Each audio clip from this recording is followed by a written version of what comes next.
Corona के हालात से और वबा की वजह से हम लोग परेशान तो बहुत हैं, लेकिन आप लोग घरों में रहें और सेफ रहें। तो उसके अलावा आप लोग सोच रहे होंगे कि बहुत सारे दिन हो गए हैं, बल्कि महीने 2 महीने हो गए हैं मेरी कोई वीडियो नहीं आ रही। तो आप लोग सोच रहे होंगे कि मंजर आम से गायब कहाँ हो गई। तो मंजर आम से तो गायब मैंने रहना ही था और शायद मैं कभी भी आप लोगों के सामने ना आती, लेकिन फिर मैंने सोचा कि क्यों ना मैं आप लोगों को वजह तो बताऊं कि मैं क्यों नहीं आ रही और इतने दिनों से मैं मंजर आम से क्यों गायब थी।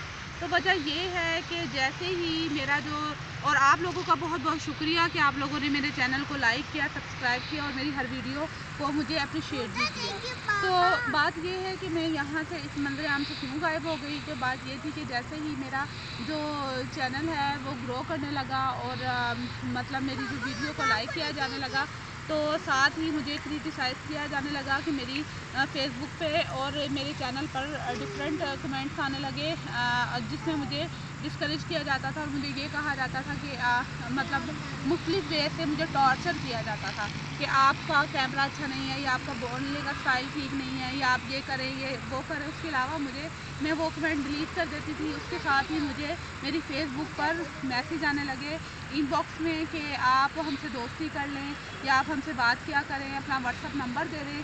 लेकिन जब मैंने उन्हें कहा कि मैं व्हाट्सअप नंबर नहीं दे सकती, तो उन्होंने मुझे कहा लो जी आप तो पब्लिक प्रॉपर्टी हैं और आप क्यों नहीं दे सकती, जब आप चैनल पर आ गई हैं तो आप नंबर नहीं दे सकती। मैंने कहा मेरे शौहर मुझे इजाज़त नहीं देते और मैं खुद भी इस चीज़ को नापसंद करती हूँ। तो उन्होंने कहा कि लो वो शौहर आपको चैनल पे आने दे देते हैं। यहाँ की ख़वातीन तो ज़िंदगी के हर शोबे में हैं और कोई डॉक्टर है, कोई इंजीनियर है, कोई शोबिज़ में है, कोई चैनल में है।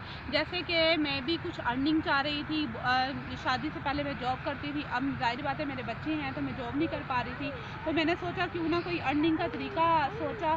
तो जब मैंने चैनलों को तमाम चैनल को देखा तो मैंने देखा कि माशाल्लाह हमारे पंजाब साइड की और बाहर साइड की और मतलब अनएजुकेटेड फ़ीमेल भी चैनल बना के बैठी हुई हैं और खूब कामयाब भी हैं। तो मैंने सोचा क्यों ना मैं भी चैनल बनाऊं और मैं भी थोड़ा अर्निंग भी हो और थोड़ा शौक़ भी था। तो जैसे ही मैंने चैनल बनाया है तो मुझे इसी तरह से क्रिटिसाइज़ किया गया और मुझे इस तरह से मतलब इनबॉक्स आए। तो आप सब भाइयों के लिए, अगर वही भाई जो मुझे इनबॉक्स कर रहे हैं वो ये मेरा पैगाम सुन रहे हैं, तो मेरा पैगाम ये है कि हर खातून जो बाहर निकलती है, जब वो कोई शोबा अपनाती है तो वो बुरी नहीं होती है, ठीक है।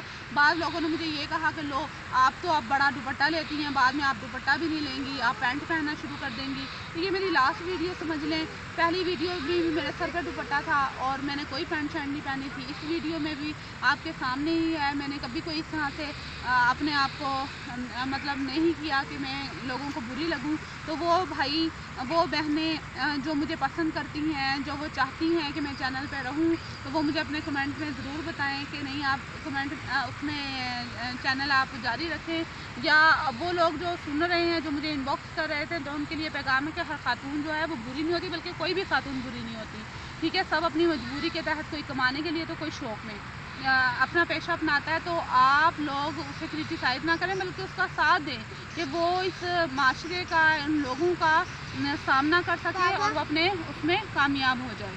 और उसके साथ ही मेरा ये पैगाम कि मैंने आप लोगों को अपनी पहली वीडियोज़ में ये कहा था कि ईद के बाद देखना ये कोरोना कितना फैल जाएगा। जैसे मैं मार्केट में गई थी, जितना रश था, तो आप लोग देख ही रहे हैं कि हालात किस कदर नासाज़गार हो गए हैं। इसके साथ ही मुझे इजाज़त दें। अल्लाह हाफ़िज़।